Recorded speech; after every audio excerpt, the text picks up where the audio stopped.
Steven. We're going to get started in about 5 minutes. I'm just waiting for our last board member to show, and then we will go from there. Unless anybody has, questions, we will try and get through public comment and everything. Thank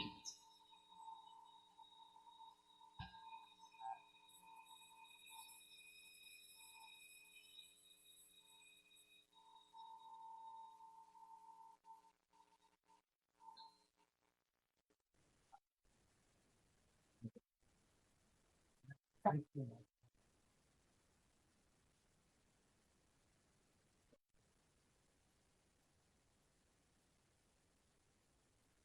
The LA City Council.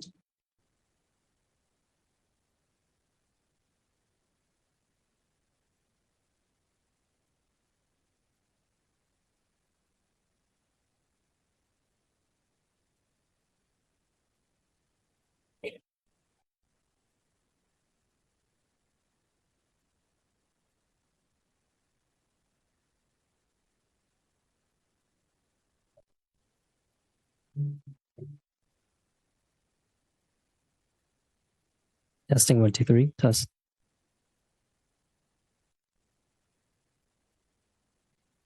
Maybe that's okay because now I can't.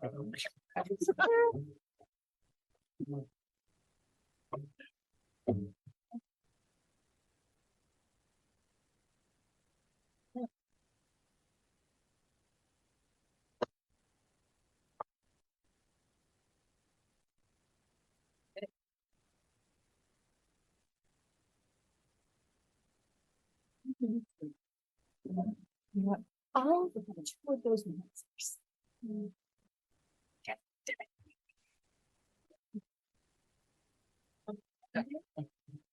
Treat me. What's wrong with? I don't know. Maybe. I can do that. You do.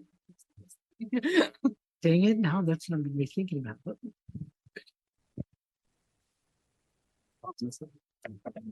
Okay. Good evening, everybody. We are going to begin and call this meeting to. So I will call this meeting to order on today, Tuesday.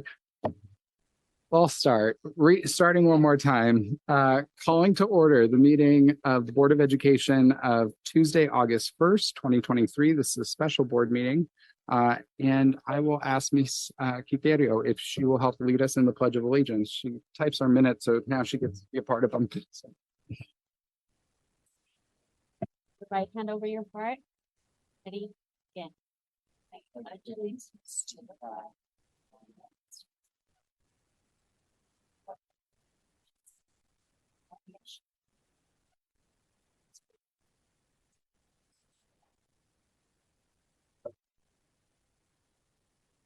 Thank you. Thank you. We will begin with our land acknowledgement. We acknowledge the traditional, ancestral, and ceded territory of the Chumash, Tongva, Fernandino, Tataviam, and First Nations on which we are learning, educating, and living. Ms. Quiterio, if you could please take the roll call. Abbott. Here. Member Ponser Kim. Here. Lapanian. Here. Vice President Whitaker. Present. President Ferguson. Present. Thank you very much. We do have all 5 members present. We do have at least 3, which is required to move forward with the business of the meeting. And so we will begin tonight's meeting and proceed with tonight's meeting. We will begin with item number 1 is just a notice to the public that we take and are still taking virtual public comment. We will move to item 2, which is request to address the board. This is on any agenda item. We will begin. I have 1 card at this time for that item, and that is Schlossman.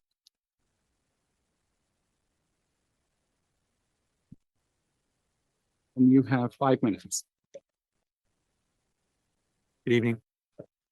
I know what you are. Thank you. I end up with 2 handsome boys. I listened to Miss Quintero's words. And did you all hear them too? She said, please stand. And it never sits well with me that Miss Weisberg does not stand for the flag salute. So why do we say those words? Please stand. That's just an observation. One of the items on the agenda tonight and on Thursday has to do with the superintendent's salary. And in the agenda that I read, it's $260,000. I know that that's not the entire truth of what's going on. You have to ask the right questions to get the right answers. And if you say what's his salary, it will be $260,000. But if you say what is his total compensation, it far exceeds $300,000 or beyond even $325,000. And I don't know the exact. But my question for each of you is, why aren't we transparent in this number? I'm not saying anything about Mr. Paramo in particular, but this salary is greater than any governor in the United States.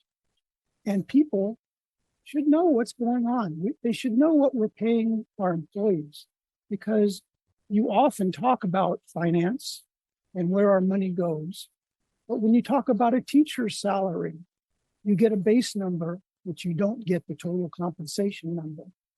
And it's a pretty good deal to get a job. And I really don't know, I'm not sure what his, for example, Mr. Paramo's retirement contribution is. I thought it was 20%. I'm told now it's 25%. So are all of our employees getting 25% who participate in CalPERS in this retirement program? Because you don't talk about it. And I've asked you at other meetings, and I'm summarily ignored. And you know, I remember these things. And when the previous superintendent ignored me, I worked harder to defeat that parcel tax. I'm sure you all remember. And it's just a simple question. What's the total compensation? And why don't we talk about it? It's almost like we're deceptive about it. And, you know, what's the reason for the secrecy of what we're paying our employees? You ask us to make decisions. We make money decisions. When you ask us to vote for something, it's going to affect us, whether it be a parcel tax, bond, or our regular taxes that we pay. We should know where it's going and who's getting what and how much. So will you please consider that? And will you please answer my questions? Thank you. Thank you. Any other speakers on this item or any item on the agenda? Seeing none, we will close that period of public comment and we will move to acting superintendent's responses. Good evening, Mr. Schlossman. It's great to see your boys. I remember your oldest when I was at Muir. It's really good to see you and to know that you're doing so well. I know your dad's really proud of you, and I will just share that he has shared how you're doing, and I couldn't be prouder as well. You may not believe me, but I don't know my total compensation package. I don't. I know you add in my benefits, medical benefits, dental, and all of that. I have no problem disclosing any of that. If you ask me for a number right now, I honestly just don't know. I don't know what that number is, but I don't have any problem with that at all. And I don't take exception to it. Board member responses. Thank you. It's okay. Mr. Schlossman, I thought that was a good question, and it's interesting that we don't do it for anybody, including teachers. There's some suspicion. I know, I don't know why we wouldn't. And maybe it's not, I mean, no other school district that I've been involved in does it that way, but doesn't mean we couldn't start, because you're right, it is part of total transparency and what somebody gets. So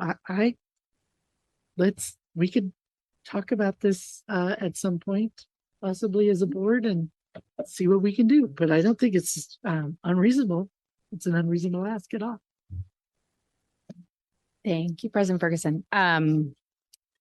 So I can agree that that's not an unreasonable response. I think I make up that the reason that we don't have specifics like that in the contract is that they're elective. right? So people make elections based on who's in their family, which health plan they want to be on, how much they want to contribute themselves. That's not to say that we couldn't have a column that was total compensation. I'm sure Mr. Cantwell and his team have that in the budget. Because I know that it's a big part often of how people are compensated. But I do think it's a fair question. And I would also like to say, good to see your kids. And I've heard from your dad about how proud he is of you. So welcome.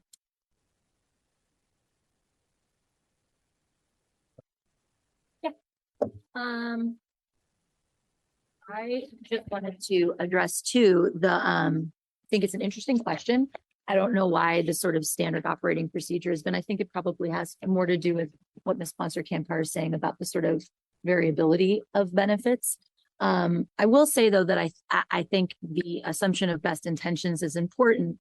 That, correct me if I'm, wrong, Mr. Schlossman, but you talked about there's sort of like a feeling of secrecy or deception to it. And I would respectfully push back and say every school district does it this way. It doesn't mean we can't change and include it, but the assumption of best intentions is really important, that this isn't being done in a vacuum. It's really easy to find out pension information. And it's one of the reasons that people get involved in public education, right? Is because the pension is a really powerful tool, especially when teachers are as underpaid as they are.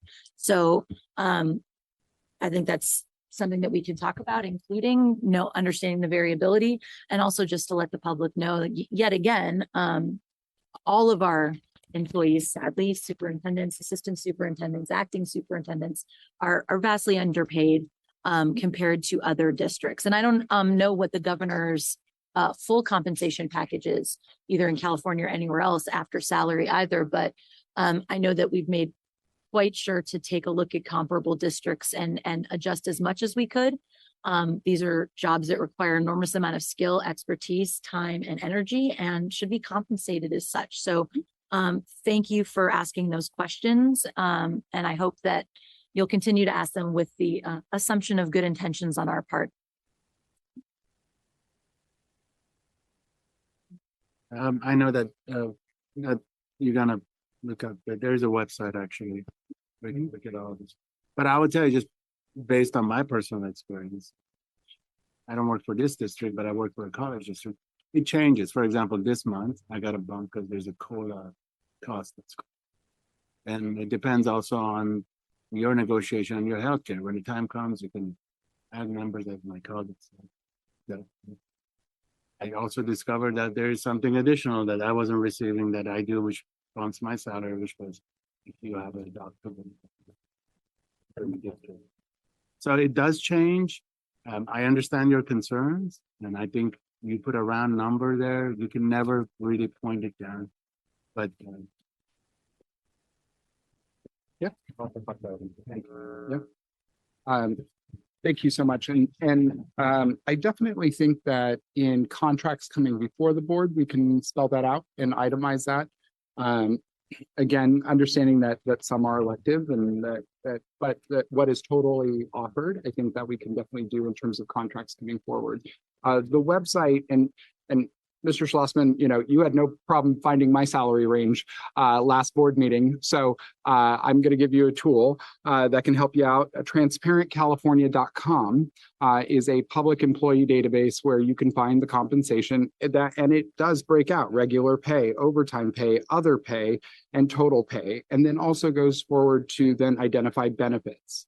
So the contract that we have put in place carries over the same compensation amount from the previous superintendent of schools. And that 2021 amount was a regular pay. And I think that has been adjusted slightly, but Mr. Cantwell, if we can get that information to Mr. Schlossman, if you would like it, that breakdown is regular pay, $248,007.96. Other pay, $2,661.96. That may be variable depending on what that was paid out for. So and then benefits of $63,380.55. So that was for 2021. That number, and I just pulled up the random year 2021. So obviously that number is old, but Mr. Cantwell will get that to you. So I don't think that there's any hiding that there either. Also, if we're going to talk about the governor of California, we can also talk about the fact that he gets to stay in a nice house for free. So that is not too far from the Capitol. He also gets a full-time security detail of at least 20 California Highway Patrolmen who are working around the clock on his detail. I would also like to enter that he gets a per diem for every day that he is in Sacramento and working. So, and let me just tell you, as somebody who's worked for the California State Legislature, that is the number you truly want to see when people are paid $120, $130, $150 a day to be somewhere outside of their salary. Salaries are not arbitrarily established in the state of California. They are established by an independent commission, which is appointed, and it determines compensation for elected officials. Our compensation, as I think we discussed last time, is a little over $460 a month, plus healthcare benefits for those of us who opt in to use that.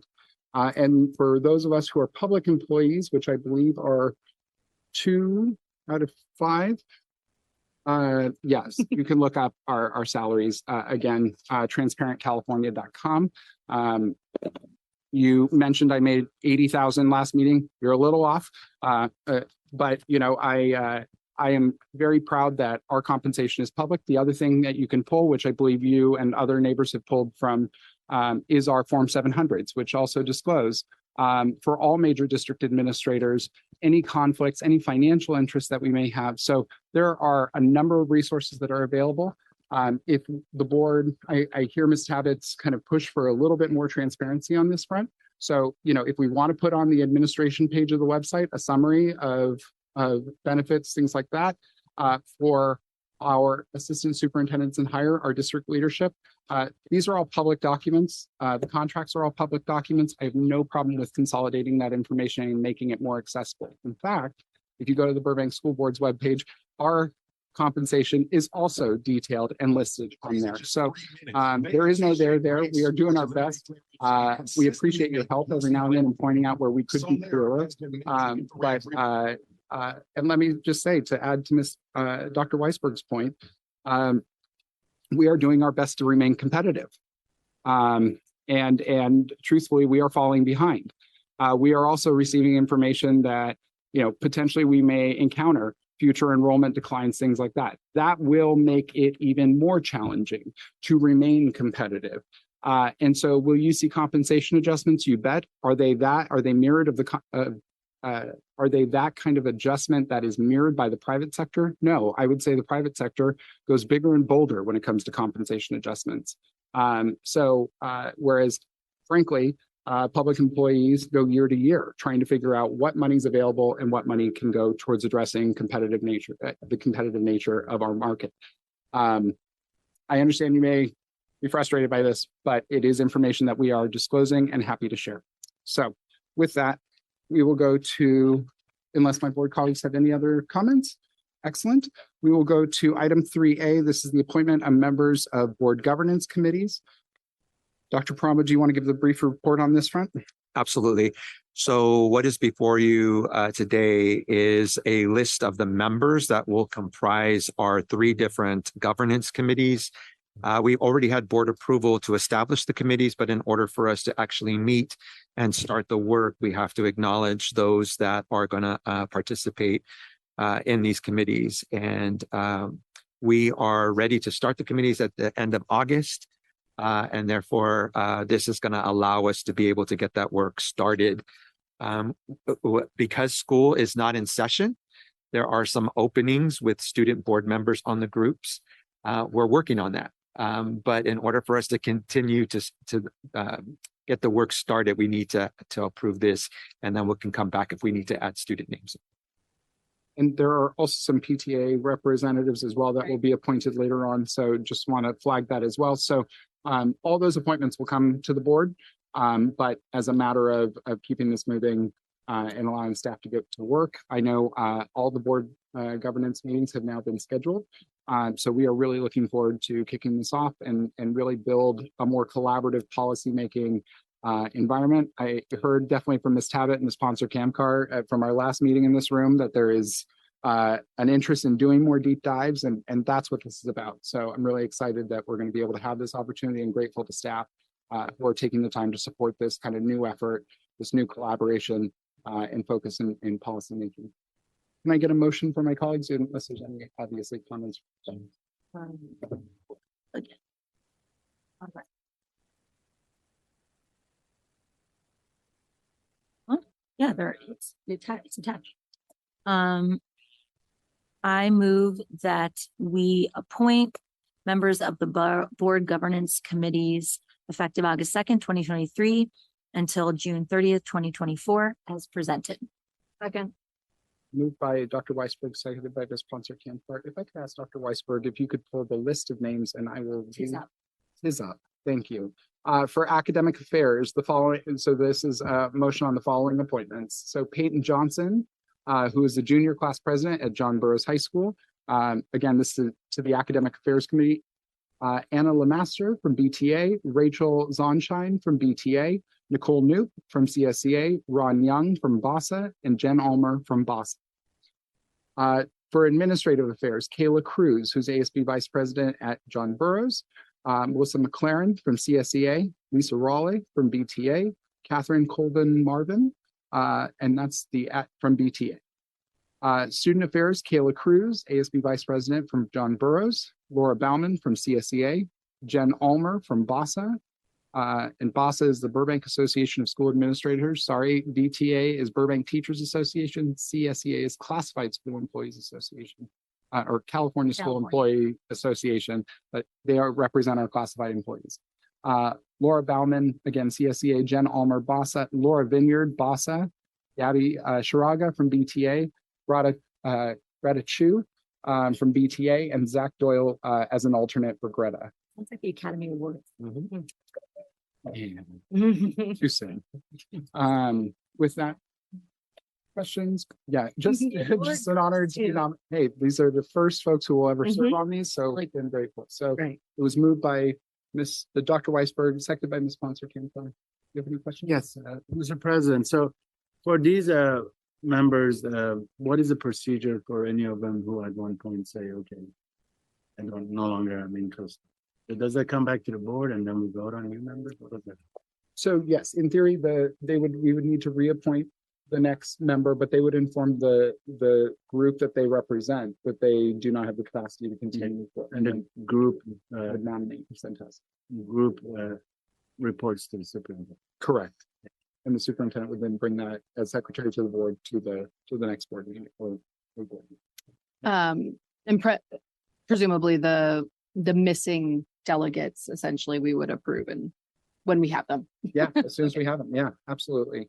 Great. If we want to build in greater flexibility to allow them to kind of serve in, pending approval, I think that's fine. As long as you're good with that, but ultimately that there should be kind of a 30-day turnaround on appointments. And Little clarification. According to the board agenda item, and tonight was just to approve the folks that are going to be on. Are we doing any deep dive about how these committees are supposed to work? Are they a Brown Act? Are they not?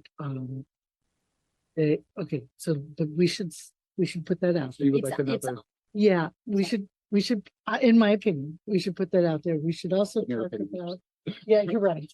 We should. Sorry. go ahead. Sorry, Ms. Hubbard. No, go ahead. Talk about also the format of it. Who takes minutes? What do they do with those minutes? Who does it go to? I'm always, and as I know my fellow board members are too, we have made cuts in the district. It's been a while, but we don't have a huge staff. So I'm hoping that this doesn't put a whole bunch of more work on one person's plate, but that we'll be able to figure out how to spread the wealth around so that these committees work fairly and accurately and things actually would be derived from them. And so I think we need all of us, including the staff members who are going to be working on these committees, need an idea of what it is that we're expecting. So it's a quick response, no problem. New systems always need opportunities for education, so that's no issue. So one, Dr. Pramos talked to me and talked to Dr. Weisberg as exec to sit down and kind of hammer out any questions that staff may have. So we're gonna go through that. And in addition to that, I'm preparing written collateral that can be pulled up on the website so people can look and see and do that. So once we have both of those done, then I would be comfortable definitely with bringing a board item. So that way it's a report. So we can once again do it. And it sounds like that's where you wanted to go with that. And it sounds like where that's getting nodded over here as well. So, and then we can make sure that we're publicizing that. That would be great. Excellent. And we do, and to your point, yes, we have had a lot of cuts. We have but we also had how many different committees that are now being consolidated because of this process. So, so in that case, we're hoping to actually streamline the number of meetings, really leaving only the federally or state mandated meetings in place. And doing our best to try and actually streamline the time, but increase transparency as Mr. Schlossman and others really have been seeking from us. No, all good questions. I think that, one of the things we've also talked about too is along with the report to the board is essentially like a one sheet that answers those questions. So even though like the Brown Act thing is on the thing we just approved tonight, but to your question, Charlotte, there's going to be a lot of people we know who want the specifics of this. So I think that having that also as something that people can download if they want, or that we can share with committee members just so they're clear. And I do also want to reiterate, the hope is that this creates less work, not more work for staff, because it's not, you know, if you think about our DEI committee, to me is a really good example. We have this sort of overarching committee, and then we had like, was it 5 different subcommittees? And so that was Meetings. so many meetings that like everybody had to attend. So the hope is that, and we'll see, right? We'll see at the end of this year when we revisit. The hope is that it's actually taken some of the workload off, because I agree. I mean, we already ask so much of our staff. So, Right. And I think even a clarification of like, you know, subject to the Brown Act, does that mean, so I think we've said that means minutes, that means recorded. We said it's via Zoom. Do we need to have an in-person option for folks? But I think like clarifying what that means in practice for these, because certainly the conversation that Board Member Tabbitt and I have had about the academic subcommittee is like, we're talking about doing these deep dives into subject matter. I don't know that there's going to be much for us to vote on necessarily. But I still think like the agenda should be out ahead of time, all of that good stuff, right? So would just be helpful to kind of understand that piece of it, of just the logistics, because I know Ms. Kusea said I'd gotten to a good place on the calendar, and then she's like, I have these 50 questions about it. And I was like, I love that you've got questions on it, and we will get them answered, but I don't know them. Very, very eager to get those moving. Go ahead. Sorry.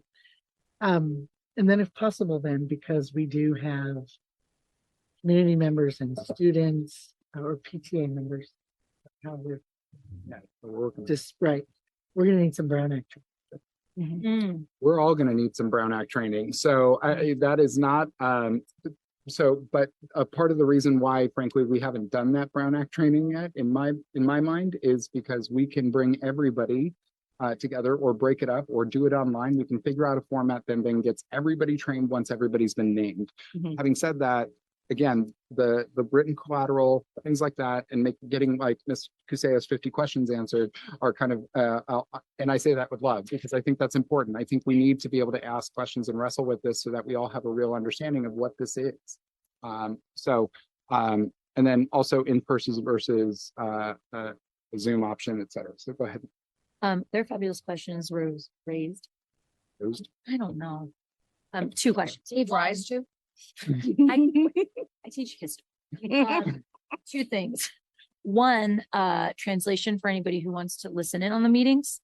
And 2, I actually, the sponsor Camper brought up a good point of also making clear the sort of expectation. So if you're on one of these committees, it means this. It doesn't mean you're going to be voting on policy, right? So it means you're contributing thoughts and ideas and stuff like that, but that there are. So I think the parameters, not just for us, but also for anybody who's participating. So that speaks to your point too, Ms. Abbott, but I think it's helpful to let people know what it isn't, also along with what it is. So people don't show up thinking, well, I thought I was making a policy vote. It's like, well, we appreciate that, like, we want input, but To so I make it think, so. yeah, I think it's good to have that outline.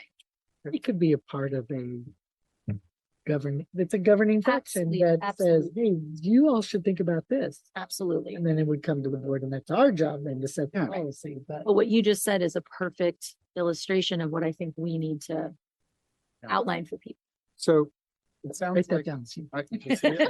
He did it. So I did. So it sounds like you need, member expectations doc that kind of outline what the expectations are, what they can expect to see and what they can expect to vote on. No, none of these committees will have binding policy authority. That is reserved to the Board of Education, but they are the filters by which things are run through that have to do with those specific subject matters. So that's one. Two, something on the Brown Act generally. This is something that we'll do in both, I think, a training format, but then also getting there's tons of publications. It still is confusing, but nevertheless, that's important. And then governance, just a general explanation of the governance process, and then kind of a detail or explainer for board members who are co-chairing these committees. If I want translation, I need to do what? If I want this, I Yeah. need to do what? And then who's that point person for each of those committees that's going to support that work? I think that's those are kind of detailed explainers that I can get done. Again, probably within the next week, and then we'll circle back with more information. Awesome. Thank you. Too. Chris. Really, I'm very excited to see where the deep dives go, because I think it'll be, again, we have a school board meeting. It's at 6 o'clock.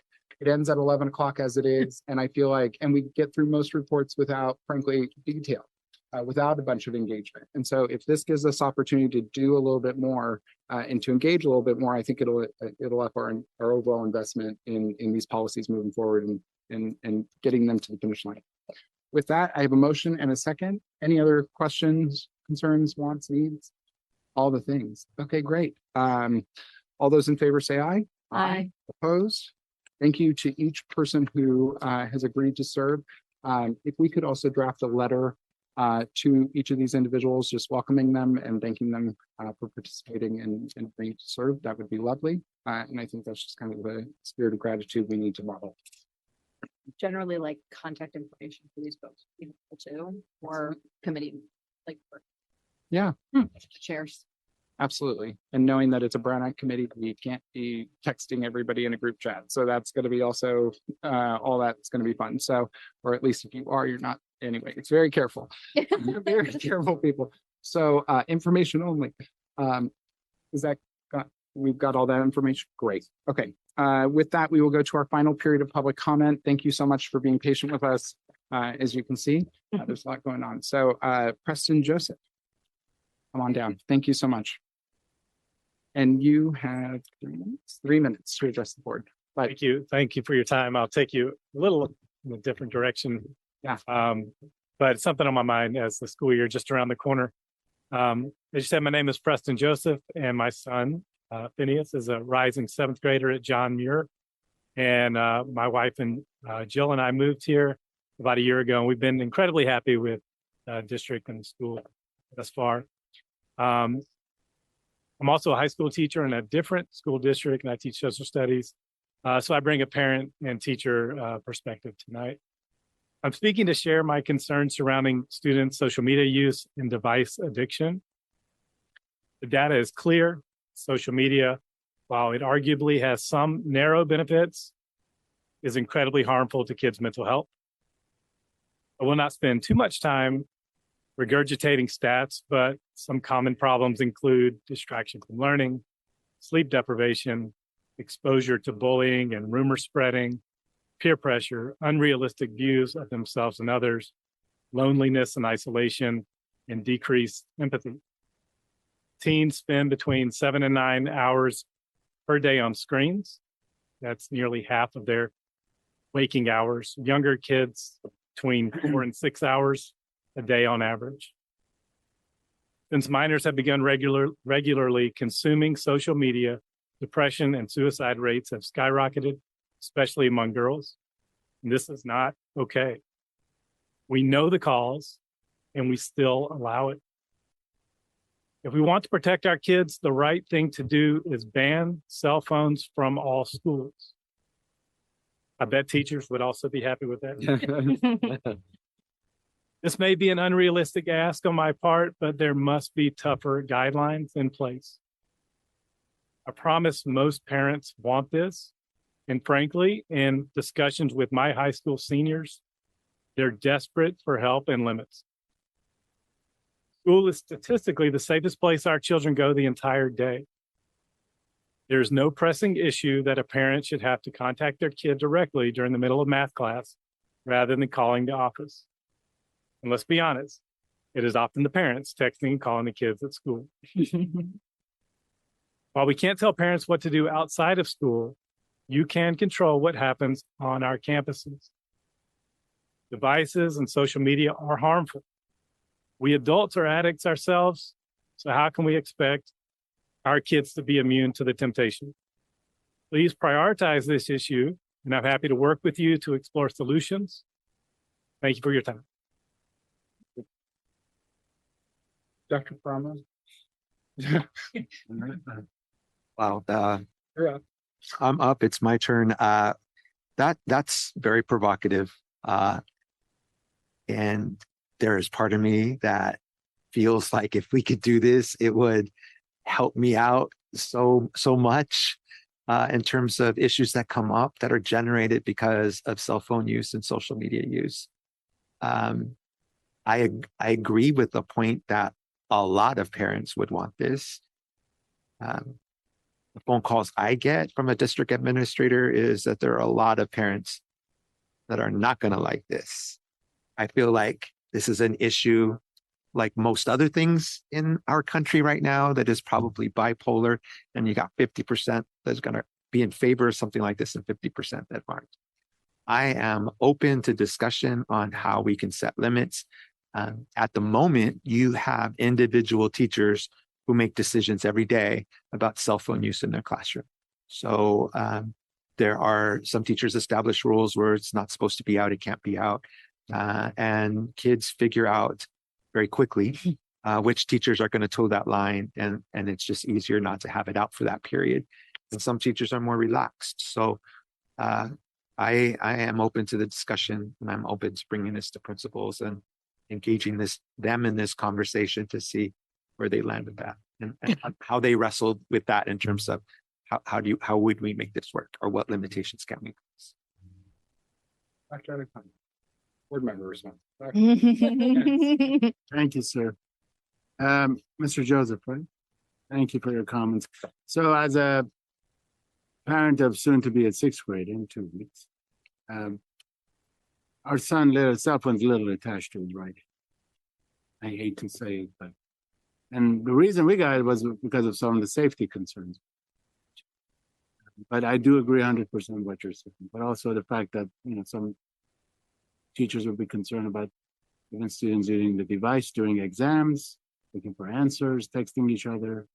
I don't know what our policy is, but I would love to look into this, even to look at some districts that have done something similar. I've heard some districts will have kids leave their cell phones and then pick it up afterwards for the parents so they know where they are. The safety is a big concern of parents. I can tell you for us, it was safety. And now it's like, I almost threw it out the window last week, but that was just me. But it is true because because people who know computers. I'm kind of a computer geek. I mean, the way these algorithms are written is very addictive.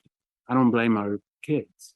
It's designed that way, so they're constantly only just scrolling. Yeah. So I don't know, Mr. President, if there is a policy or if we can do a study looking at some other districts, because I do also agree with our superintendents that there tends to be a division. But I can tell you as a professor, I have a zero policy when it comes to cell phones at a college level. The students also use that for exams, but also it's a big distraction to teachers. I would love to look into this. If we can. Once you can. Yeah. Then I'll go through this tab.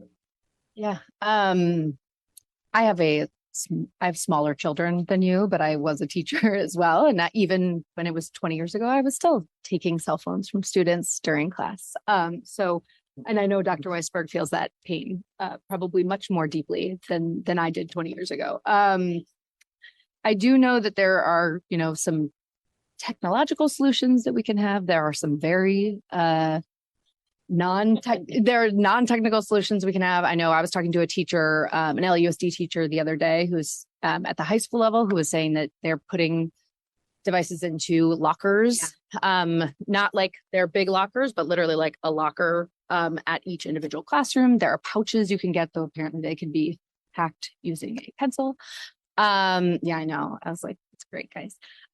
So I know there's folks that are trying to deal with this across the board and trying to figure out a solution that actually keeps kids focused on learning in the classroom and not that itch to get online and scroll. So I can certainly be supportive of this. I also think, like, how do we think about this differently at the middle school versus the high school level? How do we do training with parents? Because I am frankly not ready for my child to have a cell phone, because I see what she does just with a dumb phone that can take pictures. Yeah, I think it's a good point, and one that's well taken. I don't know that there's anything we can do between now and August 14th, but certainly we can start to think about what would we want to pilot. Are there places where this is a bigger problem than others? I'm sure that we could look into our data and see kind of where we're seeing this. I know as a teacher, it would be really hard to have every single teacher have their own policy, right? And so I'm certainly a supporter of principals making a decision here, or us making a decision at kind of a grade span level.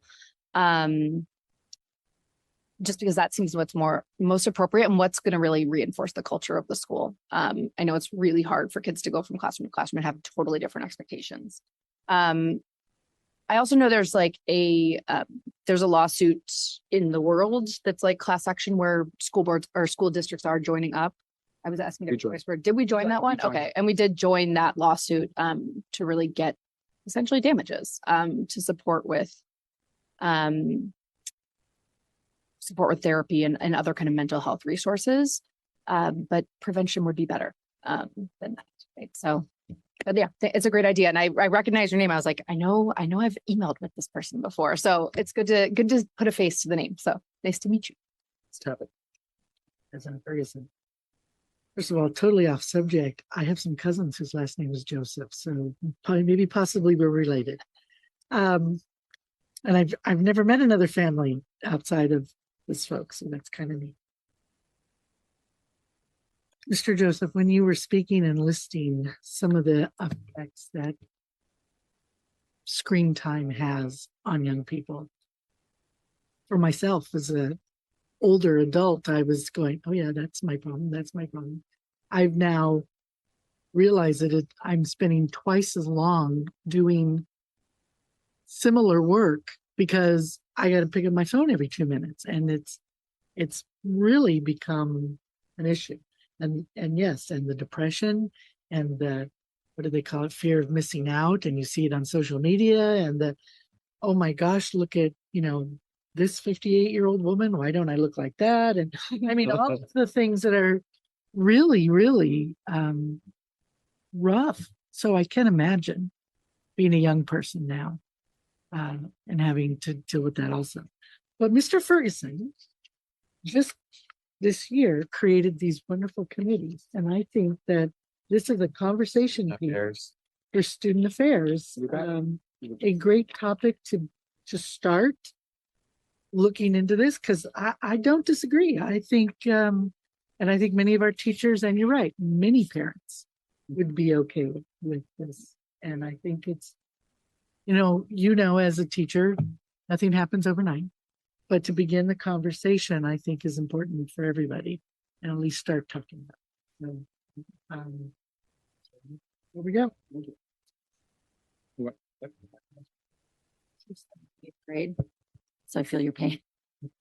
And it is almost all the time. It's either them lying and saying it's their parents that are calling or texting them, or it's, as I always pick it up, or legitimately their parents. Perfect. It is terrifying, I know. So I think two things would be interesting to explore. Thing one, have other districts had any success doing this? I mean, where I teach, we've tried 7 different versions of different rules, and none of them have seemed to work. Somebody's got to be doing it well. And two, I think this would be a really great conversation to have with our teachers and our APs and principals to hear, like, what are their concerns? How is it showing up in the classroom? I think in general, we'll probably see similar trends.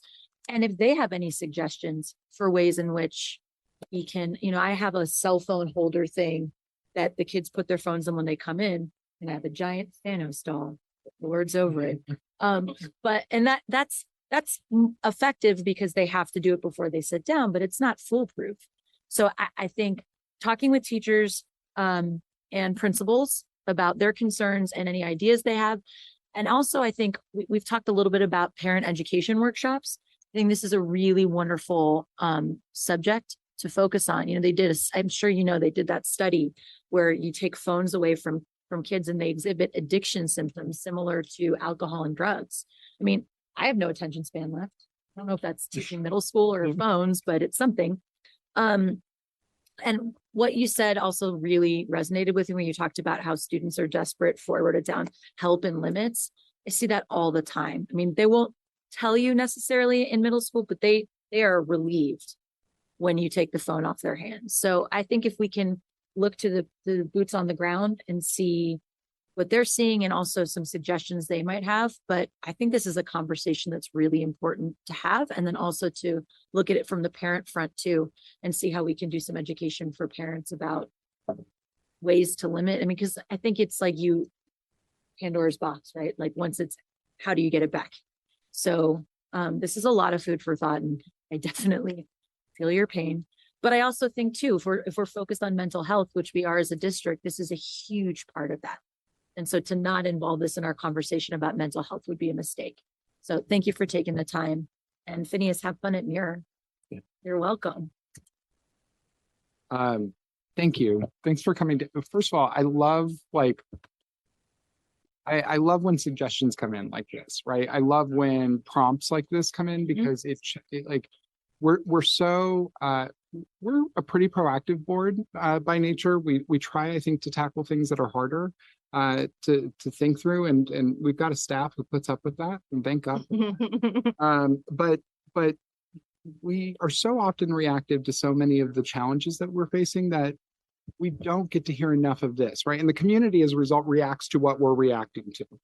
And so when you're proactive in doing this, just thank you. And thank you for your role as an educator in this world, because it's huge and not appreciated enough.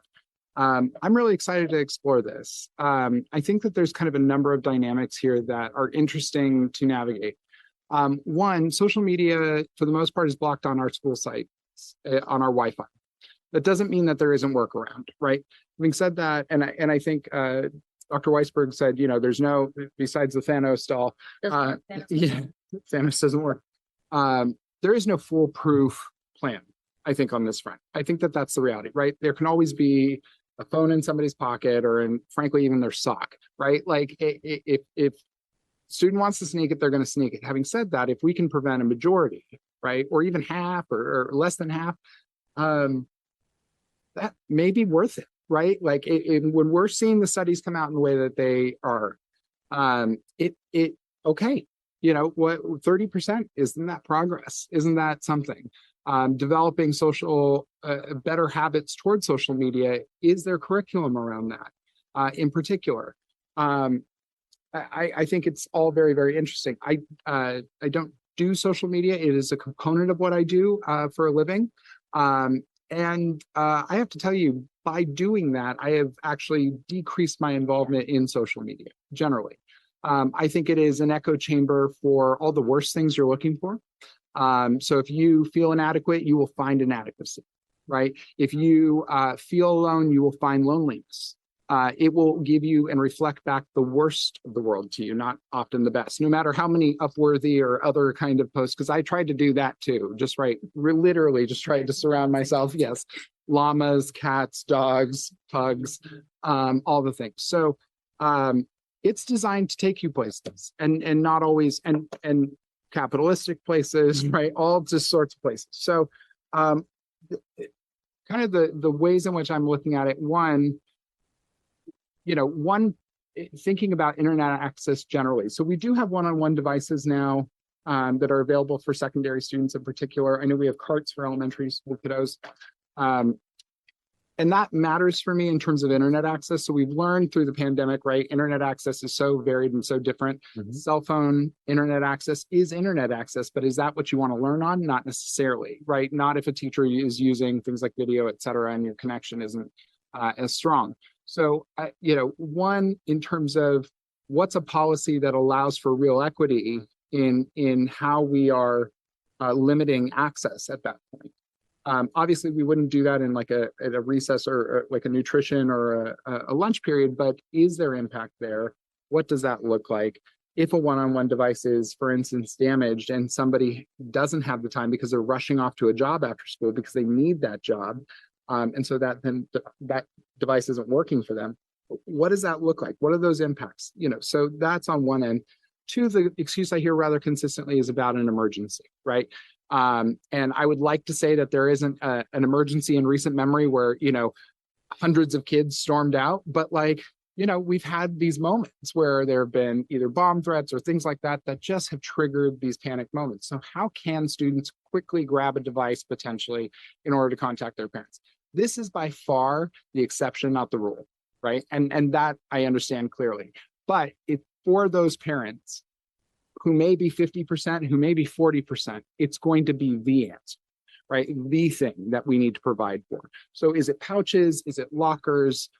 I don't know. Or is it just frankly providing a baseline of tools for all educators to be able to deploy and use and then build from there and then layer strategies over time? I think that that's probably where this could go long term, but I'm excited to have the conversation. So we do have a set of times for the Student Affairs Committee.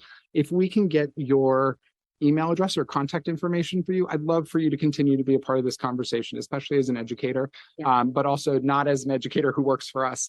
I think that it would be great to at least have you in the loop and have your feedback because I think it's pretty clear everybody's interested in engaging here. And as Ms. Ponser-Kamkar said, we have joined a lawsuit. That is seeking, we have done it against the vaping companies, the tobacco companies, and now we've done it with social media. This is more predatory than it looks, folks. And so for parents at home who may be watching this lovely streaming thing on a screen, the reality is that this is the thing that goes bump in the night, quite literally. And we need to think about it in that way and wean ourselves off from it. I'm telling you, as somebody who is connected to the email components of my phone, the moment I turn on social media, everything gets worse. And it does, whether you're an elected official or whether you're a student. So none of us have been bullied online. None of us have gotten unfair criticism online, right? Never. Never. So with that, thanks for contributing. I believe our first meeting is August 20th. Second month.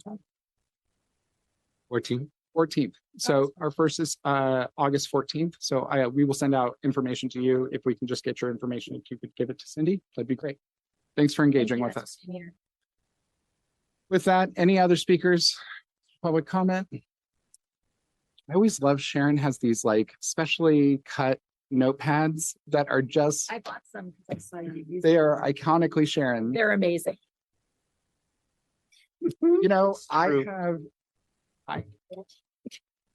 This is not public business. We're adjourned. We're going to go to closed session, but this is one. I'm telling you, it's what I live for. And at the office, I'm like, just this, everything, just this. I just need this pad. Anyway, I was at Staples looking for very specific. we are adjourned. I use Yes, sorry. not only do Closed I session. use it's like hyper specific and they didn't have it. And I literally was like, no one wants me to have my pens. I was like, I've become that person now. Like a crazy. I also researched brooms on it. Do we want to meet here? Yes. That way we don't have to go to the terrible. I hate them. Yeah. Yeah, My- let's get rid of them. Yes.